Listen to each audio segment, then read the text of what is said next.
Welcome and thank you for joining us today. We're so happy to be with you today to talk about civil legal aid opportunities and information for law students. My name is Allie Lynch, and I'm the Executive Director of the Wisconsin Equal Justice Fund.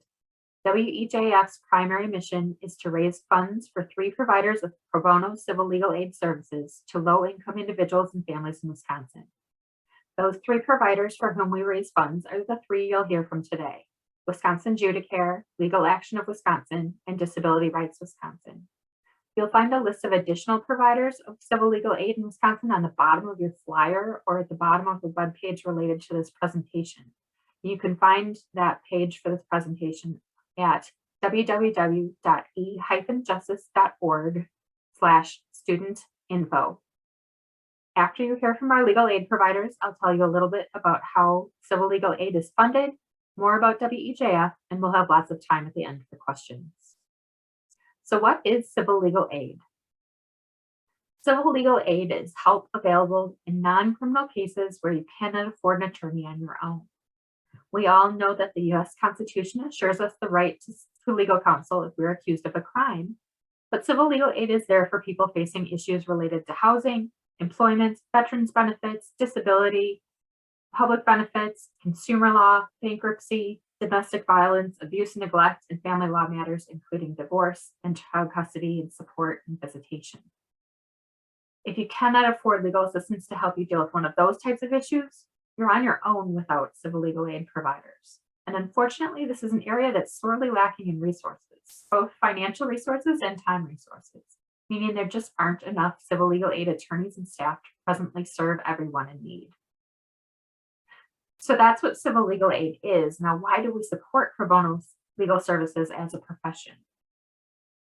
Hundreds of years ago, the King of England granted barristers the right to practice law, but only in exchange for the promise to provide services to those who cannot afford them. So we have this long-standing history of public service within our profession. Today, we provide pro bono services because we know that justice is best served when every party to a legal action is represented by legal counsel. There's even a Wisconsin Supreme Court rule on the matter, which states that a lawyer should provide at least 50 hours of pro bono legal services per year and voluntarily contribute financial support to legal aid providers. There are those in our profession who have taken it a step further and work full-time in public service. Before I turn this presentation over to Paige Jewell from Wisconsin Judicare, Kit Kirschensteiner from Disability Rights Wisconsin, and Maggie Niebler-Braun from Legal Action of Wisconsin, I want to take a moment to thank them for their tireless work. None of this work would be done without them and their colleagues.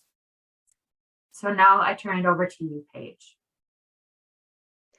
Thank you.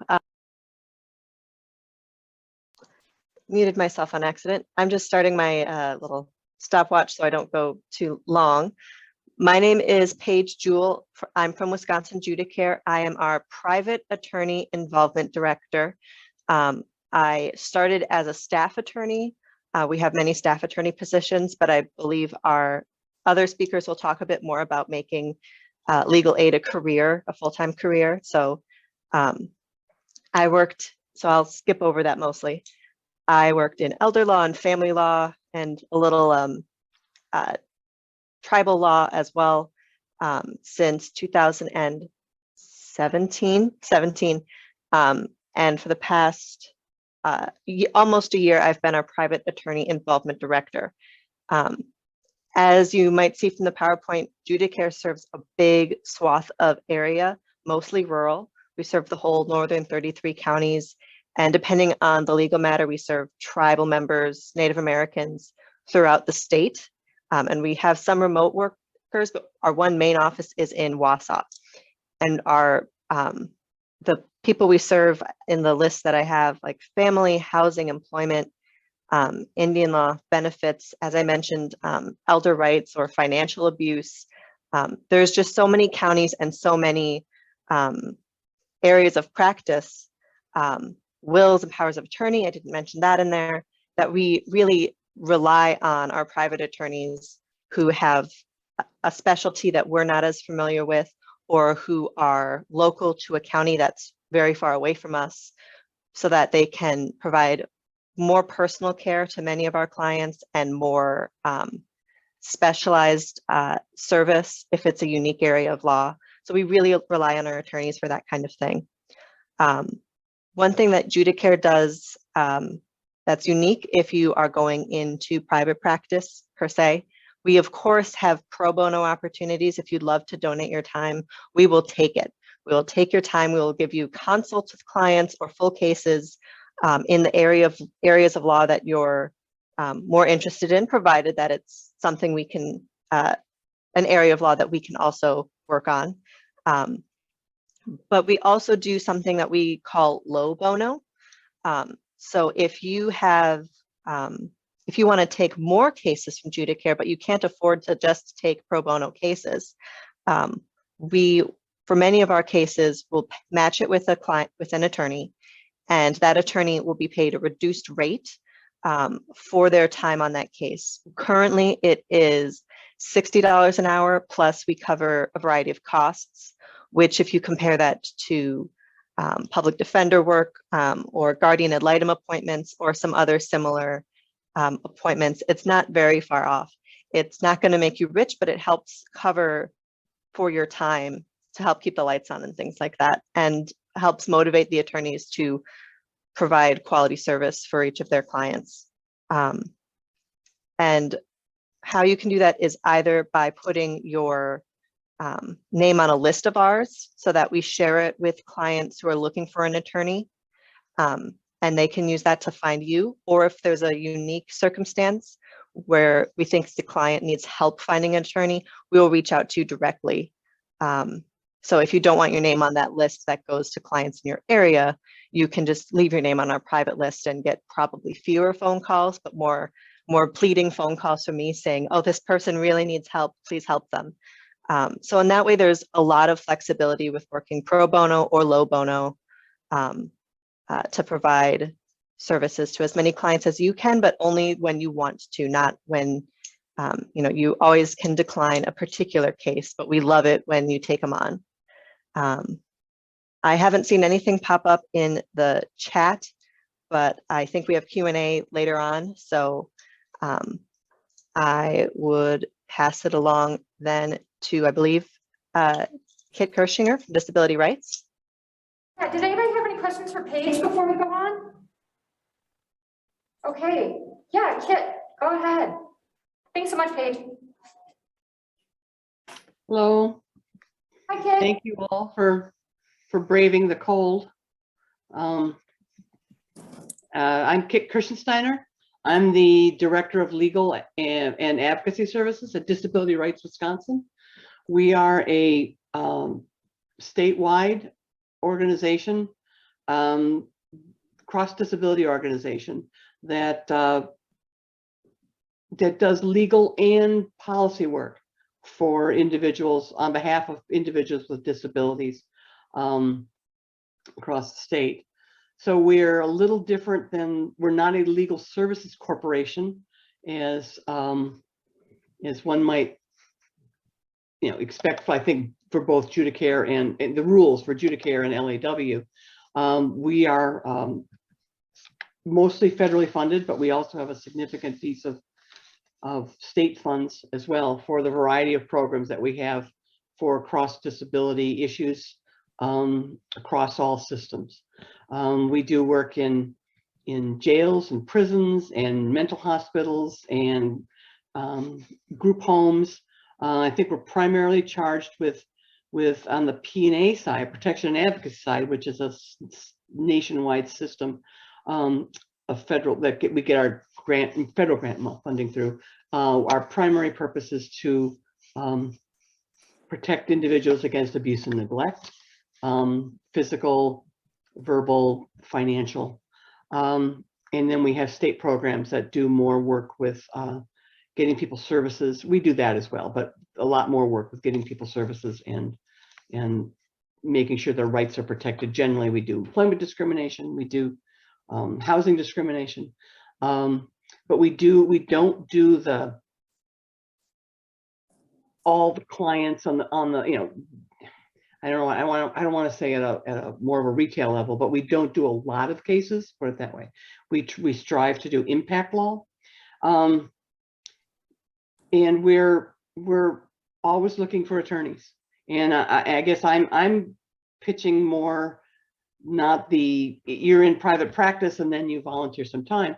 I'm pitching the idea of legal aid attorneys, social justice attorneys as a career path. I think there's benefits to it. I think there's no one way to get there. I think it's important to know what you want to do when you leave law school, but sometimes you don't. For example, I've been a lawyer for, gosh, mostly about 40 years now. And when I first got out of law school, I was a legal writer for a legal publishing company, and spent a few years doing that and hated it. And then I moved into criminal appellate defense work in Chicago for a number of years, and then decided I was really interested in pursuing social justice. I had no background in disability law. I think you can swap out those components of learning the particular law fairly easily, but it takes what we're looking for and how, you know, we're thinking about people when they come to us, especially people just out of law school, is do they have a social justice passion? And does it show in action? I guess that's in terms of what to highlight in a resume or whatever, if you are applying for a job or a fellowship or something. You know, it's good to be in a club, you know, it's good to be in a group at the law school, but I think we look even more so at what experiences, what on the ground experiences have you had? For example, I've volunteered for 5 years at Special Olympics, is going to weigh heavily versus I was in a lunchtime club at school. We're looking for action, putting your hours where your interests are. So that's I would encourage you to make sure that you're doing that. You're looking at what you've done in the past that highlights action that you've taken along whatever path you're looking at, whether it's DRW or another one of the fine agencies here, to really think about what you've done in your past that was actually doing. And that's a really important part of looking for work. I think there's things to be considered other than salary. I don't think any of these legal services places are going to be able to compete with a lot of the private firms. But I think there are other things. You get paid sometimes in ways other than money. And I think, first of all, doing the social justice work is one great reward. Though I think you're able to get a work-life balance in a lot of public interest places that you don't get in a firm where you have to keep your billable hours up. We do things because it's the right thing to do and not because we have a client who's able to pay us, because clients don't pay us. And I know loan forgiveness, just not being bothered with the business of law. I think that's one of the first shocks I had when I got out of law school and got a job in a small firm, was the business of law is pretty onerous. Practicing law is fun, but doing the business is not so much fun. I can't see anything, but all I've got is this page jewels and a black screen. So I'm not sure exactly where we're at, what's going on. Just fine. Other than that, oh, there we go. So if there are any questions, we're not always looking for attorneys, but in this climate, I think it's particularly changed. When I got out of law school, you really worked hard to get any kind of a legal job. I think that's no longer the case. I think you guys have for better or worse, a more fluid market out there for you, for your skills.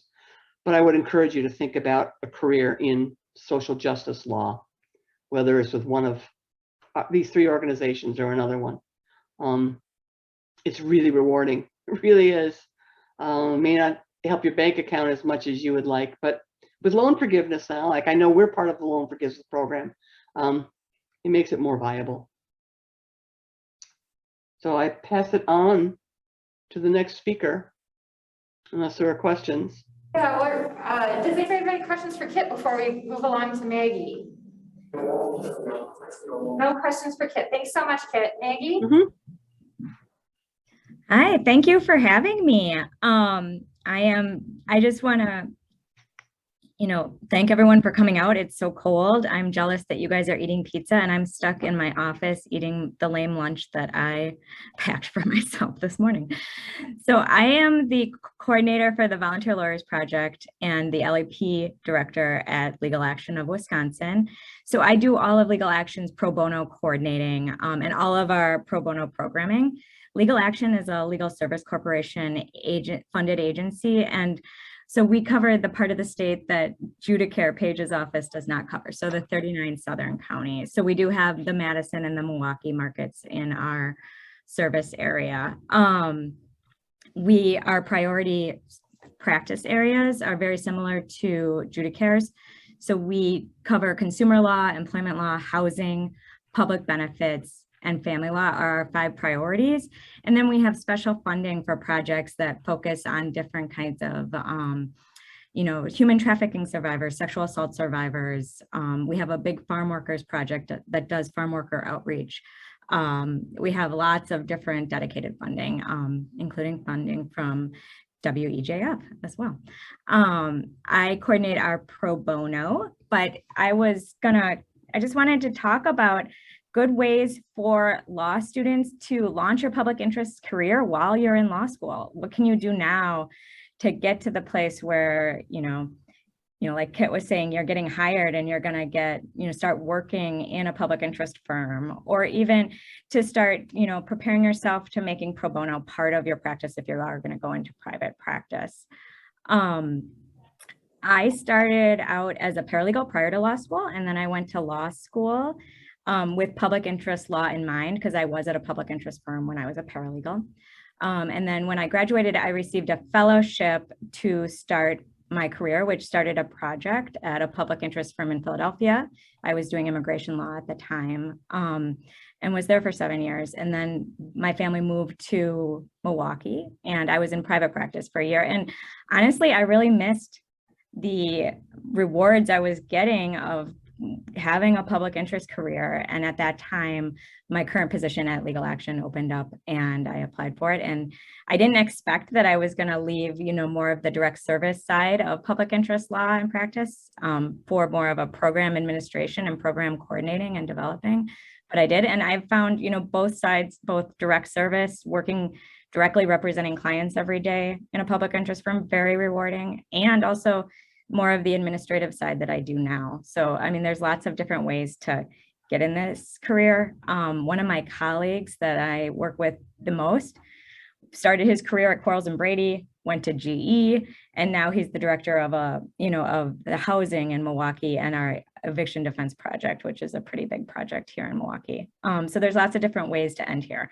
So things that we look for and I think really help students stand out when we're hiring, and can also just give you really good experiences, is to take advantage of all the experiential learning you can do in law school. UW and Marquette have great opportunities. Internships are a great way to get involved with public interest firms. During your internship at one of our offices, you're probably going to have opportunities to really work closely with clients. And now that there's an expanded practice role, perhaps represent clients. I know last summer we had like at least 6 or 7 interns that were representing clients at unemployment hearings. So helping people when they needed it most during their hearing, advocating for clients. It's an opportunity that many new attorneys don't have. And you can get that even through your internship. The Wisconsin Public Interest Law Fair is coming up. And there's also a Midwest Fair. I think resumes had to already be submitted for that, but if you're participating in that, great. If you're a 1L and you want to participate in those next year, consider it if you want to, try to get an internship at one of our firms. The other things that really stand out and can help you decide what you want to do and where you want to be and build relationships with public interest attorneys and kind of learn how to become a public interest attorney is also the externship placements and the clinics during, the school year. Those clinical experiences are fantastic and really just help you hone your advocacy skills, your client management, time management, case management skills. It's critical to becoming a lawyer. And in my opinion, when I was in law school, I really enjoyed those a little bit more than the classroom time. I wasn't really the student that wanted to do a ton of research and writing. I really enjoyed getting in and advocating for clients. So those opportunities, if you take advantage of them, really do stand out on a resume and help you build skills that you're going to need. And like Kit said, there's other ways to do things that show that you are learning and wanting to work with different populations. We do look at whether people have worked on, building their language capacity, working with different groups of, people, like, Kit was saying, even if you were doing some kind of thing that was non-legal, your volunteer commitments outside of law school and even before law school will show your dedication and commitment to this work.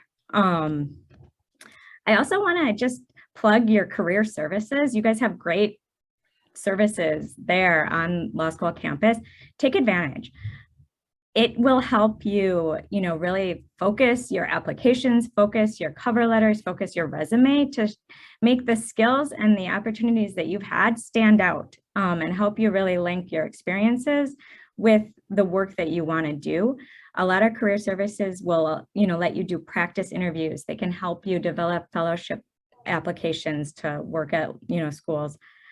If you are thinking a fellowship is the route you want to do postgraduate, I do recommend building a relationship with a nonprofit earlier than when the application is due. Those applications come up early in 3L year, like September, October, they're due.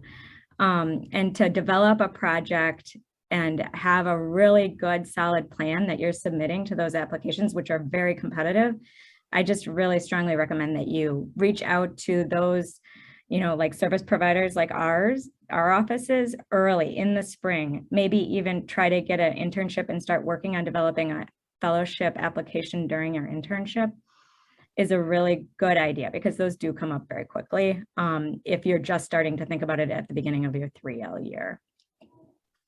I think those are the main things that I would recommend to get involved. I'm happy to, and I know Paige and Kit are happy to field any questions as well. Any questions so far for Maggie now? Yeah, go ahead. It says in the practice areas, it says housing, licenses, welfare, like what type of licenses? So usually we do have a driver's license recovery clinic or center in Milwaukee. And then we do driver's license recovery work throughout Wisconsin. And then some of our employment attorneys do some kind of employment licensing defense work. Awesome. But the majority of our work right now, when we say licenses, it tends to lean towards the driver's license recovery side. It's part of our barriers to employment work, where we really focus on driver's license recovery and criminal and record expungement. And Maggie, I don't think it was in the Judicare blurb, but that also comes up at Judicare as well, or even in bankruptcy when there are strange barriers to someone having their driver's license, especially in rural Wisconsin where they really need to drive. We do what we can to help them recover those. Allie, I have a question. Yeah. Are the loan forgiveness rules uniform, and my understanding was you needed to have 10 years of public interest work in order to get complete forgiveness of all student loans, and would that apply for Judicare, legal action, and disability rights? Yes, it would cover most nonprofit legal service providers and also government employment as well. So there is a pretty broad group of legal jobs that you could do that would qualify for the loan forgiveness, but certainly all three of our offices do. And Maggie, what's the duration? It's 10 years right now. Yes, great, thank you.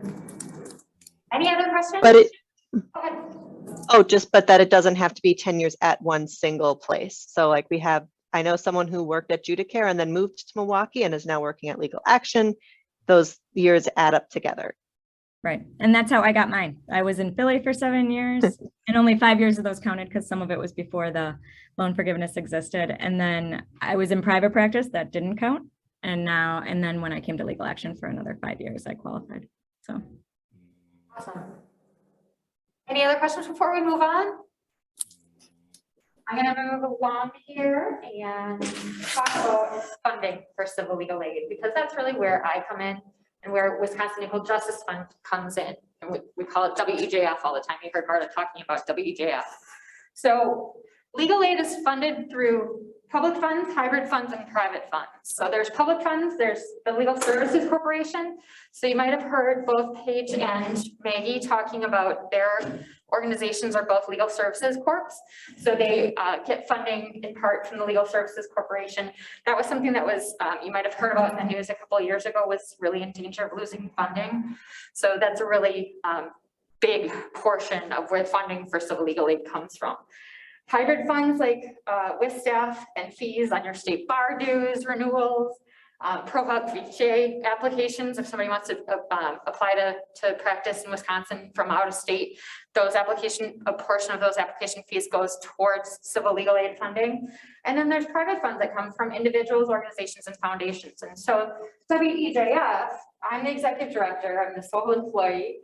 And we've been around since about 1997. I was going to make a reference to my age, and I will not. So we raise private funds for a number of the civil legal aid providers in the state. I want to draw your attention to the flyer. If you don't have one, there's a few around the room before you leave. On the flyer, you have a couple things I want to point out. First off, on the top, there's a QR code. If you want to pull up the website, you can just scan that QR code and pull up the website. You have all of these links available on your phone or on your computer. You can go to that link that's also listed there. It's the same webpage, and you can get all the information at any time. I encourage you to do the loss and loss simulation. It's a game where you can actually see how it works in Wisconsin, how it actually happens when somebody needs free legal aid, civil legal aid, what the process is, what they go through, even down to having to catch a bus to get downtown to where everything is in Milwaukee and going, and there's no meetings available, so you have to come back in 3 hours, and you're taking a whole day off of your job, and you're just compounding all the problems that low-income individuals are facing every single day. So the loss and loss simulation is a really fun game. I shouldn't say fun, it's a very interesting game that really sheds some light on how civil legal aid really works. We have a number of other links, including, if there's any job opportunities for Judicare, the careers page for disability rights, careers page and volunteer registration form for legal action. We also included for you in the flyer a link to the Pro Bono Wisconsin portal. You can actually search a database for volunteer opportunities and actually see what practice areas they're in, where the location is, if it can be done remotely. So if there's something you want to do, you want to give some time, you have 15 hours coming up, maybe you had a case, maybe you do litigation, you had a case settle, and you have some hours coming up where you can actually give some time to pro bono. You can go ahead and go to that probonowisconsin.org and find opportunities that are presently available that organizations like these three and others actually need. The last thing on the handout is additional civil legal aid providers in Wisconsin. Wisconsin Equal Justice Fund raises funds for just the three organizations. The three organizations came together and decided they wanted to have funding, private funding worked on outside of them. And so that's what WEJF does. Since 1997, we've raised over $6.5 million, which is pretty awesome, I think. We're on track to have our best year ever this year. We've raised over $400,000 just in this fiscal year, and we're done March 31st. So we still have a couple more months to go. I'm not expecting anybody in law school to be donating, but someday when you have jobs and you can, donate to civil legal aid. Thank you for nodding your heads right now. I appreciate that. So the WEJF Board of Directors consists of attorneys from law firms and corporations around the state. We also added one staff member, Professor Landis, I apologize. She is our staff member who's on our board of directors, and she's with us here in spirit today. She had a conflict and couldn't be here with us in person, but she sent her well wishes and thank you for coming. We also have a student member from each of the two law schools in Wisconsin joining our board just this year for the first time, and will do so going forward. We're a 3L during their 3L year from approximately June through June of the following year will serve during the 3L term. Madison Stallman, who I'm going to introduce to you now, and she's going to take the floor and tell you a little bit about her experience, is our student representative this year. And applications will be coming out soon. You can actually also get the information on how to apply through that website that's on the flyer. So Madison, why are you involved in WEJF, and what's it been like, and why would you recommend folks get involved? Yeah, it's been really cool. So I know most people here, but for the people that don't know me that well and haven't heard me rant about it for hours and hours and hours, I like criminal defense work a lot. But it makes me really sad at the end of the day if I win a client's case and they have nowhere to live and they can't get a driver's license and they can't get a job and they can't get their SSDI back because they were in prison. And so I was frequently referring clients to various civil legal aid organizations, and I thought it would be really cool to give back to the organizations I refer people to all the time with my time, because I have $0 to give to anyone. And so the application came up through OCPD, and it's been really super neat to get to go to board meetings and meet real attorneys who do real stuff, and get to see, kind of behind the curtain of what these organizations need. And in the interest of applying to jobs, it's not like the worst resume line to have when you're applying to other public interest jobs that you worked with Wisconsin Equal Justice Fund. So if anyone has any questions on the application process, or is interested, or even just wants to connect to any of the attorneys that were on the call today, I am always happy to spam people's emails to get other UW grads in the jobs that are cool. So yeah, I think that's everything. Yeah. Awesome. Thanks, Madison. Oh, I was supposed to say for fellowships. Erin McBride, if you don't know her, she's amazing, but she's our fellowship guru. You should send her an email. And I think that's all. Fantastic. Thanks, Madison. We talked about the pro bono portal. So we wanted to leave a lot of time for questions. If you have any questions about public interest law, any questions about civil legal aid, we've got people here. We can answer your questions. Fire at us. So in terms of that pro bono, sorry, I forgot what you call it, portal, would you say that there are a fair amount of opportunities where students get involved as well as actual? That is a fantastic question. And I actually wondered the same thing as I was talking about it. So thank you for asking the question. So I can take it. Please, maybe. The pro bono portal is new last year, so we are posting opportunities pretty regularly. Paige, are you as well on the portal? More occasionally, So, but we're trying to add more. but I would like to say that we have a lot of student pro bono opportunities, and they are, pushed out through the law school. I know Adam and Megan do try to reach out to folks to get them involved. I know right now we're starting, we have a bankruptcy, both an advice clinic, and then also preparing the bankruptcy petitions pro bono opportunity with law students. We regularly hold expungement clinics and the driver's license recovery clinics, and those are both in Madison, both in-person opportunities and remote opportunities. We kind of hold, different types of clinics in those areas. And we also have other pro bono opportunities, with housing law and unemployment compensation as well. So those are our big pro bono opportunities with law students. Thanks, Maggie. On this pro bono portal, there's this link up here in the upper right that see all opportunities, so you don't have to hone into something in particular. And then you can sort by relevance, upcoming, recently added. So if you are going in regularly, you can sort accordingly. You could also get in and say, I want to look at only, let's say, housing cases. And so I can, there's a way that I can filter down. Yeah, I just clicked on it, and up here it's filtering. There's 17 housing specific cases, so that you can narrow down.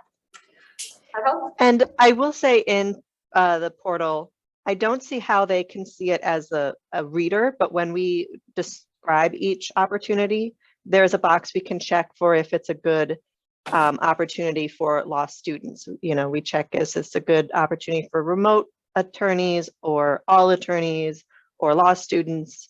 So there might not be a filter for that, but you should be able to see some of that information in each opportunity's description. Super. Thanks for that input, Paige. Other questions? Okay. Well, thank you so much for taking the time with us. If you do think of other questions, you'll be directed to the WEJF website with that flyer so that you can get my information. You can contact me anytime. Again, my name is Allie Lynch and I'm the executive director. I'm the only person you'll find with the phone number that you call. And anybody, I can hook you up with anybody who's on the call. If you say, hey, I had a question for the person that was talking about XYZ, or the person from disability rights, or for Maggie specifically, just let me know. I'm happy to help connect you as needed. And like Madison said, she can help connect you as well. So thanks so much for coming. Please have more pizza and more soda. Have a great day. Stay warm. Thank you.